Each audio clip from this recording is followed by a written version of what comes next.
안녕하십니까?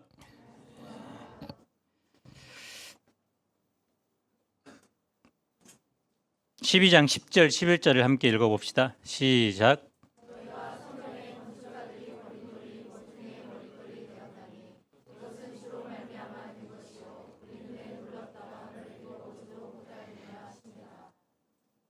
예수님과 종교 지도자들이 논쟁합니다.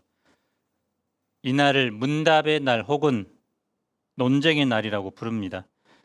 권위 논쟁, 세금 논쟁, 부활 논쟁, 계명에 대한 논쟁 등 예수님은 하루 동안 많은 질문을 받고 영적 교훈을 주십니다.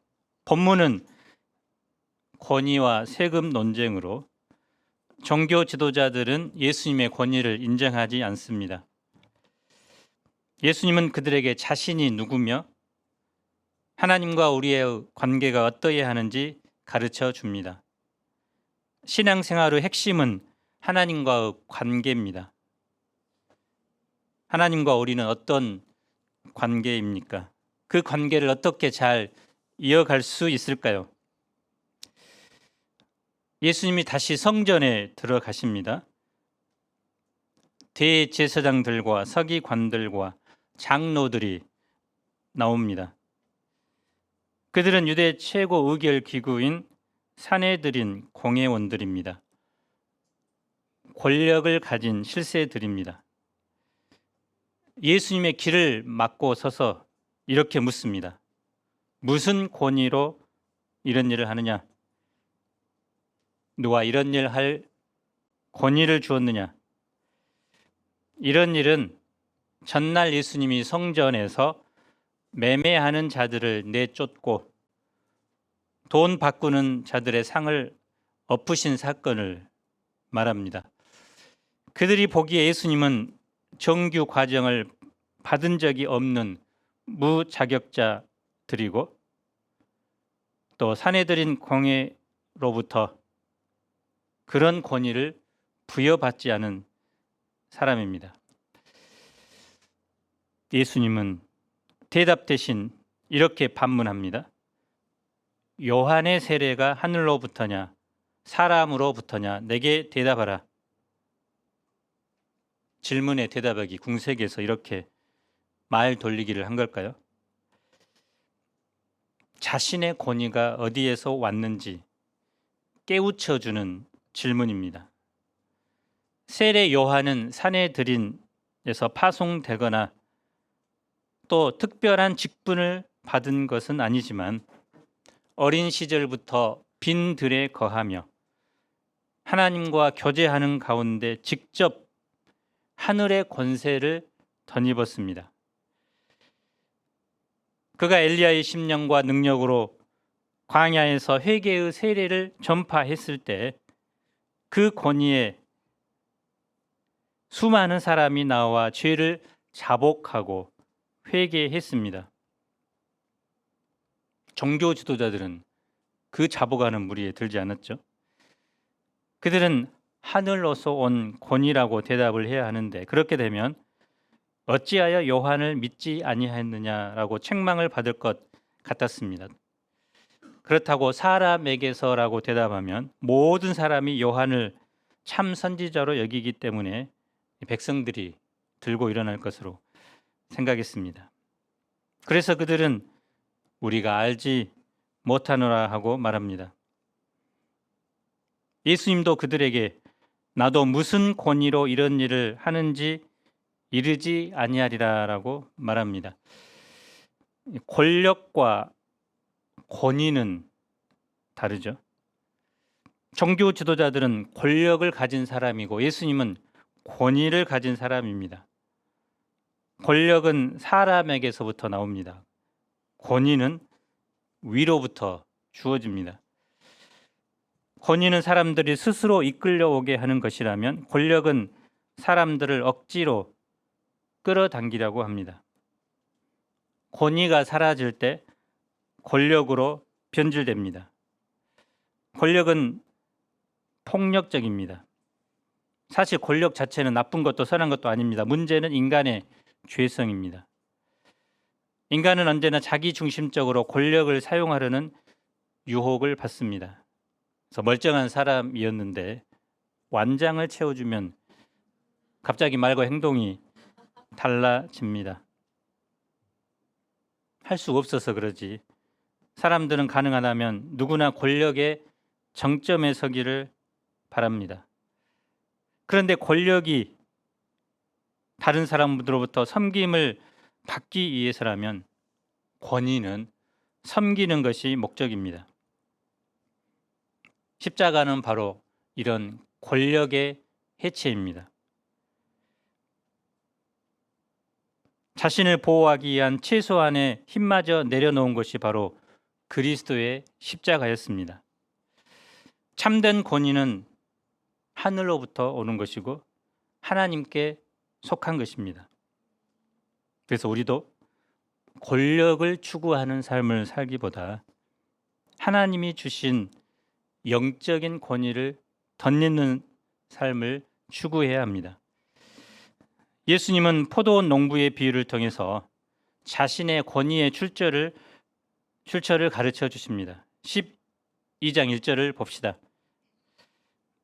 어떤 사람이 포도원을 만들고 가장 좋은 품종을 심습니다. 여우가 와서 포도원을 해치지 못하도록 울타리를 두르고 포도를 따서 상품화할 수 있도록 즙지 않은 틀도 만듭니다. 망대를 지어 도둑을 감시하게 합니다. 주인은 포도원에 필요한 시설을 완벽하게 갖춥니다. 그리고 농부들에게 새로 주고 타국으로 떠납니다.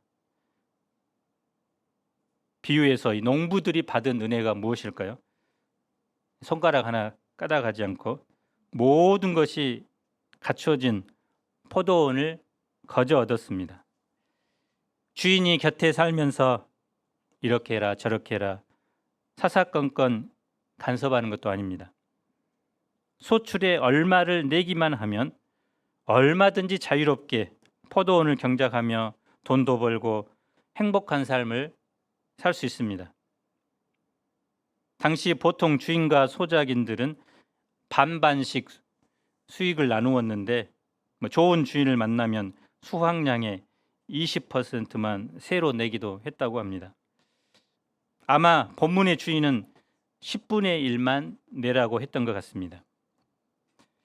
주인이 왜 이 소출의 얼마를 받고자 하는 것일까요? 농부들이 소출 얼마를 바치는 것은 포도원이 자기 것이 아니라 주인의 것임을 인정한다는 뜻입니다. 농부가 세를 내지 않으면 자기의 정체성을 잃어버립니다. 자기를 주인으로 착각하게 됩니다. 그러면 주인과 농부의 관계가 깨어집니다. 하지만 소출 얼마를 내면 자기 정체성도 지키고 주인과의 관계도 이어갈 수 있습니다. 당시 새 포도원의 경우 정상적인 결실이 이루어지기까지 4년 정도 소작료를 면제해 주는 기간이 있었습니다. 때가 이르면 그 면제 기간이 지났다는 뜻입니다. 주인은 소출 얼마를 받으라고 종을 보냅니다. 그런데 농부들의 반응이 어떠합니까? 3절을 봅시다.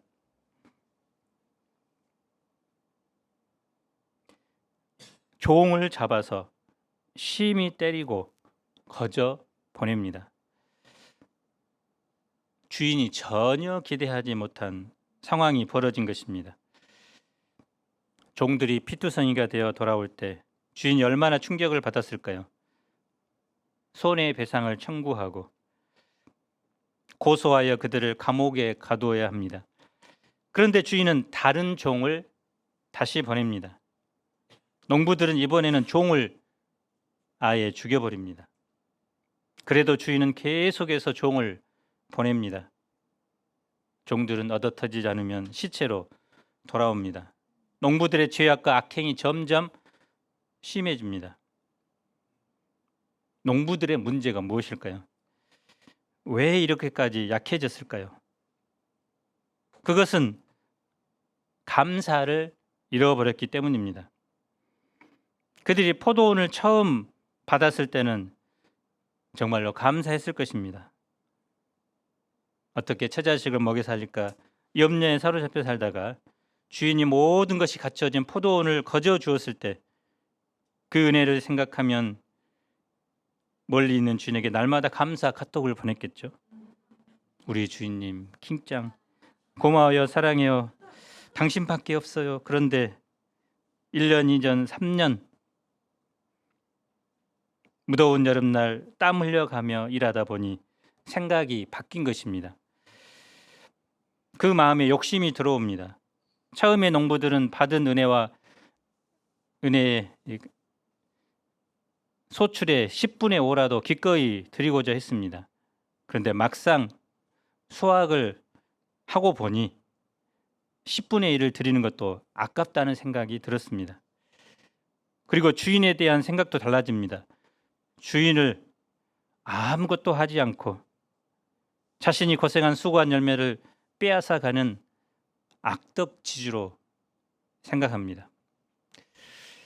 욕심은 열심히 일한 사람일수록 빠지기 쉬운 함정입니다. 욕심은 은혜를 잃어버리는 순간부터 파고듭니다. 그 시작은 작은 것이지만 나중에는 그 무엇으로도 막을 수 없는 괴물이 됩니다.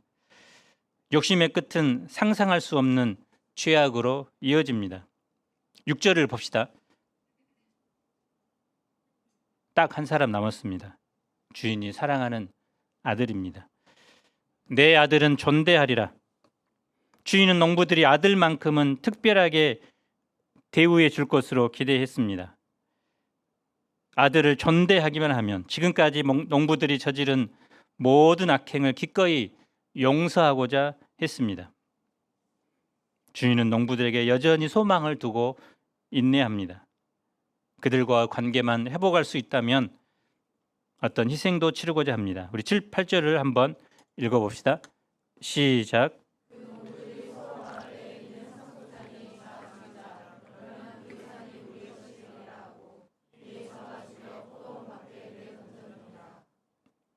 농부들의 진짜 속셈이 드러납니다. 소장료만 내지 않고 잔 것이 아닙니다. 포도원을 통째로 삼키고자 합니다. 아들만 제거하면 자기들이 주인이 될 것으로 생각합니다. 우리는 여기서 십자가를 만날 수 있습니다. 십자가가 무엇일까요? 하나님의 은혜가 인간의 죄악 때문에 무참하게 거절당한 사건입니다. 하나님은 그동안 수많은 선지자들을 보냈습니다. 하지만 사람들은 선지자들을 죽이고 죽였습니다. 하나님은 그것까지도 인내하셨습니다. 그런데 아들을 죽였다는 것은 또 다른 의미입니다. 아들을 죽였다는 것은 곧 아버지를 죽인 것과 같습니다. 갈 때까지 간 것이죠. 포도원 농부의 비유. 당시 이스라엘과 종교 지도자들에 대한 고발장이 아닙니다. 악한 자들의 행적을 폭로하는 글도 아닙니다. 이 비유 안에서 우리가 놓치지 말아야 할 것은 바로 하나님의 마음입니다. 종들을 죽일 때 주인은 당장 달려가 그들의 죄에 대한 혹독한 보응을 해야 하는데 그렇지 않습니다. 본문에서 만나는 하나님은 자비로우시고 인내가 한없는 분입니다. 하나님은 언제나 기다리는 분입니다. 그런데 그 인내가 끝이 있다는 것입니다. 기회의 의문이 닫히는 날이 옵니다. 인내의 끝은 무엇입니까? 심판입니다. 사랑하는 아들을 보내신 하나님은 최선을 다하셨습니다. 하나님이 할 수 있는 모든 것을 쏟아 부어 주셨습니다. 그것이 요한복음 3장 16절 말씀이죠. 함께 외워봅시다. 시작.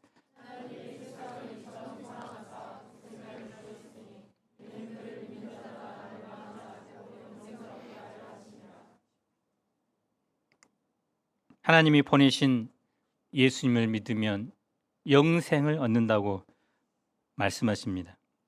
반대로 그 예수님을 믿지 않을 때 멸망하고 영원한 심판을 받게 된다는 말씀이기도 합니다. 아들마저 죽인 그 아들을 거부한 농부들에 대한 주인은 어떻게 합니까? 그래서 마지막 기회에 맞아 차버린 그들에게 남은 것은 심판밖에 없죠. 농부들은 진멸을 당하고 포도원은 다른 사람의 것이 됩니다. 비유의 결말이 무엇입니까?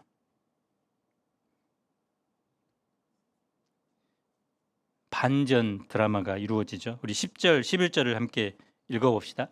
시작.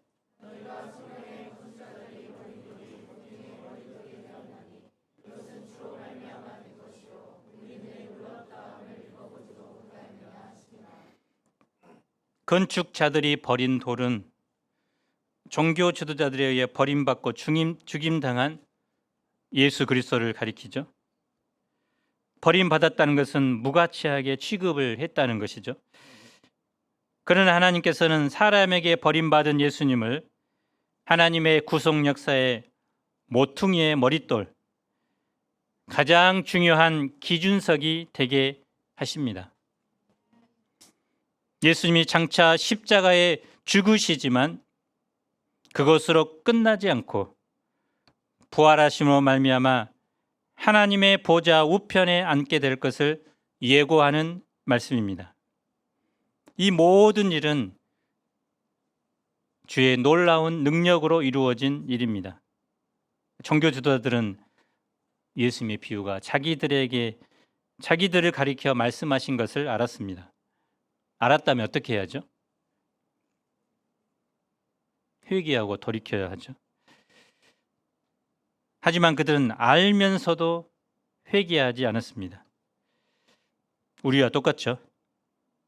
알면서도 회개하지 않는 인간의 죄악된 모습입니다. 인간의 역사를 한마디로 정의 내린다면 누가 주인인가, 누가 왕인가를 놓고 싸우는 전쟁터라고 할 수 있습니다.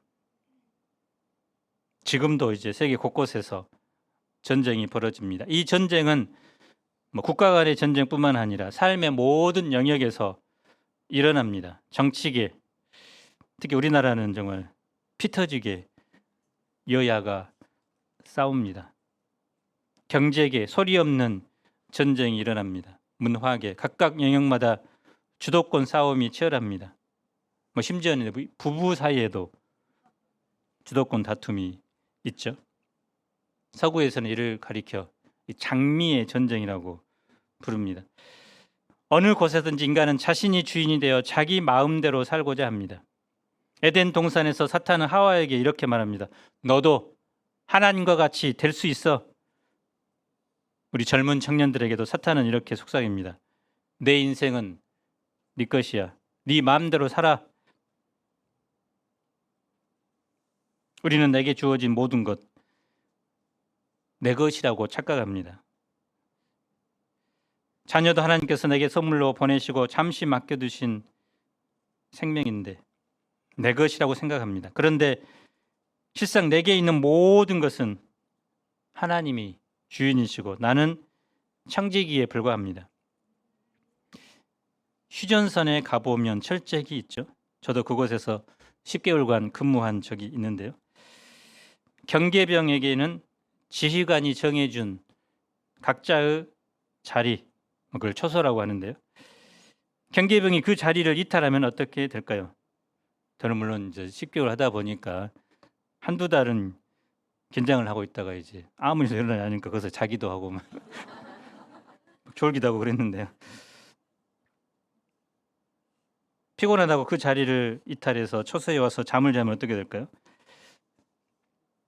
그런 일은 별로 없겠지만 그 자리가 뚫리게 되고 또 비극이 시작됩니다. 모든 불행의 원인이 어디에 있을까요? 사람이 하나님이 정해주신 그 자리를 이탈할 때 생겨납니다. 하나님은 우리 인생과 생명의 주인이시지만 결코 갑질하는 주인이 아닙니다. 인자하시고 너그러우시고 긍휼이 풍성한 분입니다. 우리 한 사람 한 사람을 귀하게 여기시고 사랑하는 분입니다. 어느 정도 사랑합니까? 하나뿐인 아들을 주실 정도로 사랑합니다. 문제는 우리의 을질입니다. 은혜를 은혜로 알지 못하고 나의 위치와 본분을 잃어버리고 교만과 욕심으로 살고자 하려는 마음입니다. 그 행동의 결과는 부메랑처럼 돌아와 자기 인생을 불행하게 합니다. 하나님을 하나님으로 인정하는 것, 하나님을 주인으로 섬기는 것, 그것이 행복의 길입니다. 하나님은 창조 때로부터 우리에게 하나님이 누구신가, 우리가 그분과 어떤 관계를 맺고 살아가는가 가르쳐 주셨습니다. 그래서 이스라엘 백성들에게도 복을 약속하시면서 늘 하나님이 누구신지 잊지 않도록 하셨습니다. 그래서 에덴 동산의 모든 나무 열매를 따먹을 수 있지만 선악을 알게 하는 나무는 먹지 말라고 하셨습니다. 한 주를 시작하면서도 그 첫날을 주의 날로 구별하여 예배하도록 하셨습니다. 소득의 10분의 1을 떼어드리며 모든 소득이 주님께로부터 온 것임을 기억하도록 하셨습니다. 우리가 이렇게 하는 것은 내 삶의 주인이 내가 아니라 하나님이심을 고백하는 것입니다. 우리는 이런 드림을 통해서 하나님의 은혜에 감사하고 욕심 부리지 않는 삶을 살아가게 됩니다. 내가 주인이 아니라 청직이라는 정체성을 확인하면서 삽니다.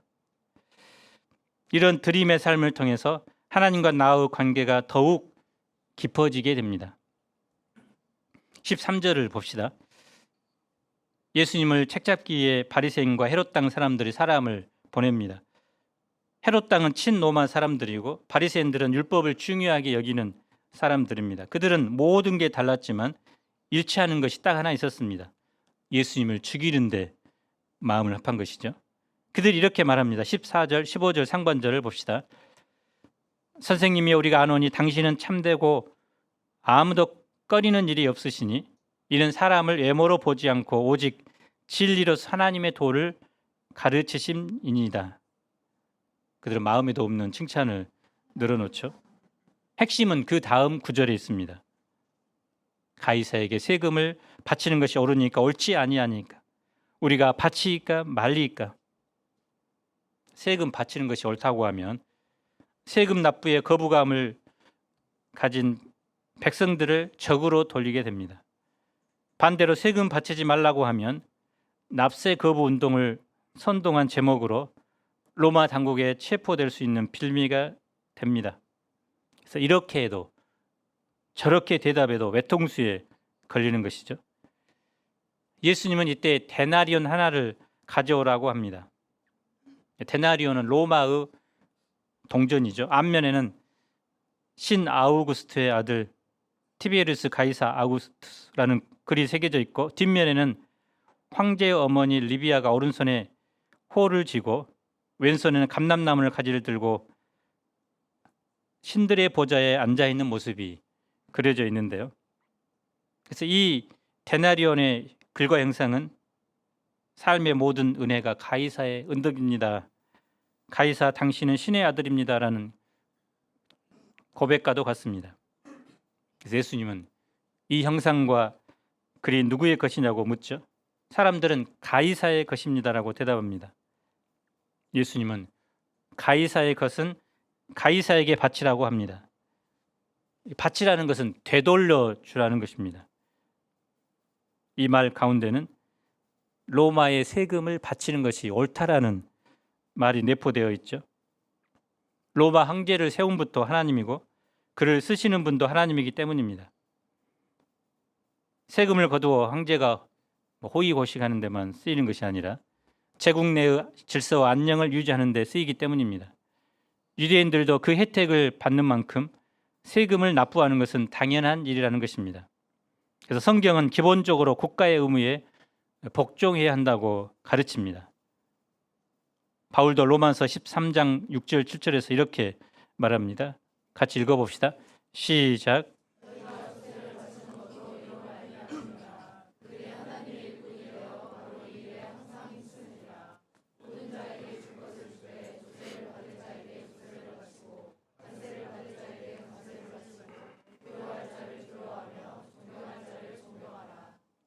예수님은 기본적으로 그리스도인들이 국가에 속한 자의 의무를 다해야 한다고 말합니다. 그런데 가이사에게 세금을 바치라고 해서 가이사에게 모든 것을 바쳐 충성하라는 의미는 아닙니다. 가이사보다 더 높으신 분이 하나님이기 때문입니다. 어떤 세상의 나라와 국가도 하나님 나라보다 우위에 있지 않습니다. 때로는 세상 나라에 대한 억울함을 당하는 것과 하나님에 대한 의무를 다하는 것 사이에서 갈등이 일어날 수 있습니다. 역사 속에서 국가와 교회가 대립 관계 속에 있을 때가 많았습니다. 그래서 국가가 하나님의 말씀을 위배하는 일들을 강요할 때 어떻게 해야 할까요? 일본 강점기 신사참배 강요가 그것입니다. 일본의 황제에 대한 절을 강요할 때 많은 신실한 그리스도인들은 거부하다가 감옥에 가기도 하고 순교하기도 했습니다. 국가와 교회는 각각의 영역이 있습니다. 각자의 영역을 침해하지 말고 서로 조화를 이루어 가야 합니다. 하나님이 부여하신 고유의 영역을 인정해야 합니다. 이것이 칼빈이나 아브라함 카이퍼와 같은 분들이 주장하는 영역 주권이라는 개념입니다. 신자는 세상의 법을 잘 지켜야 하고 국가의 권위를 인정해 주어야 합니다. 국가의 권위 또한 하나님이 허락하신 것이기 때문입니다. 신자는 누구보다 정직한 시민으로 살아가야 합니다. 세금을 잘 내고 또 교통질서를 잘 지켜야 되겠죠. 세상의 질서는 필요합니다. 국가도 마찬가지입니다. 사람들이 가지고 있는 고유한 주권의 영역을 보호해 주는 역할을 해야 합니다. 그래서 신앙생활을 잘 할 수 있도록 보호해 주는 것이 국가의 역할입니다. 그런데 이 데나리온의 가이사의 글과 형상이 새겨져 있다면 우리에게는 누구의 형상이 새겨져 있습니까? 창세기 1장 27절을 함께 읽어봅시다. 시작.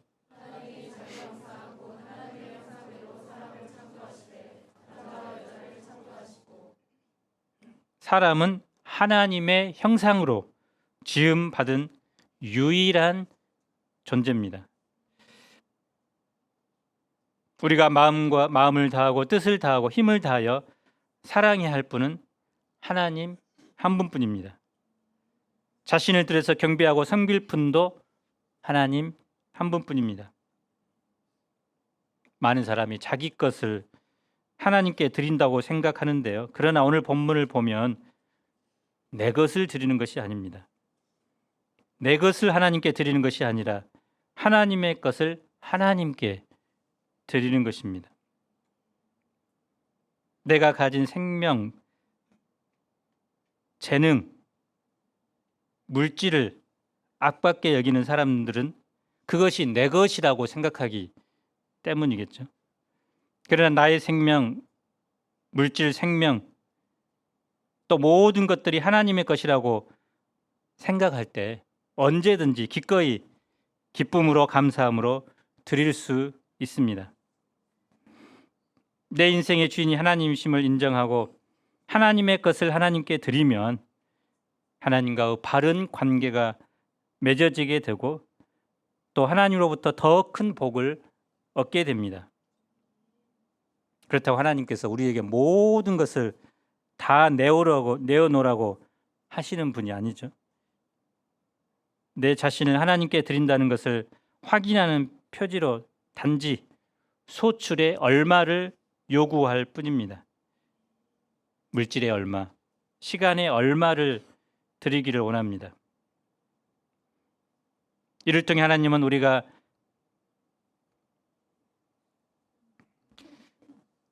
하나님을 내 삶의 주인으로 인정하고 바른 관계성을 맺기를 원합니다. 그래서 우리도 그 하나님의 백성으로서 주일날 구별하여 주님께 예배를 드리고 또 우리의 물질을 구별하여 헌금을 드리고 또 우리의 시간을 구별하여 복음 역사를 위해 헌신합니다. 그런 사람이 바로 하나님을 제대로 믿고 섬기는 사람이라고 할 수 있습니다. 이 바탕 위에서 우리가 얼마든지 하나님이 주신 선물들을 누리면서 자유롭게 살 수 있습니다. 그래서 여름에 휴가도 가고 물놀이로 가고 또 하나님이 주신 그 축복들을 우리는 누릴 수 있습니다. 그런데 하나님의 것을 하나님께 바치지 않고 내가 움켜쥐고 자기만을 위해서 살 때 그때부터 모든 불행이 시작됩니다. 하나님 없는 인생은 순간은 기쁠지 몰라도 그 내면에 주님이 주시는 은혜가 없기 때문에 불행할 수밖에 없고 허무할 수밖에 없습니다. 반면 내게 주어진 것이 모두 하나님의 것임을 인정하고 하나님이 원하실 때 하나님의 것을 바치는 삶을 살면 그때부터 하나님은 나를 마음껏 사용하여 주십니다. 하나님의 주인 되심이 드러나게 됩니다. 나를 통해서 하나님의 영광 받으시고 하나님의 이름이 높임 받게 됩니다. 예수님은 하나님 나라의 머릿돌입니다. 하나님은 주인이시고 우리는 그분의 청직입니다. 우리가 이러한 분명한 정체성을 가지고 선한 청지기로 살아갑시다. 우리 삶의 소출을 주님께 드리는 삶을 살 수 있기를 간절히 기도합니다. 여절 말씀 읽고 마칩시다. 10절 11절 시작.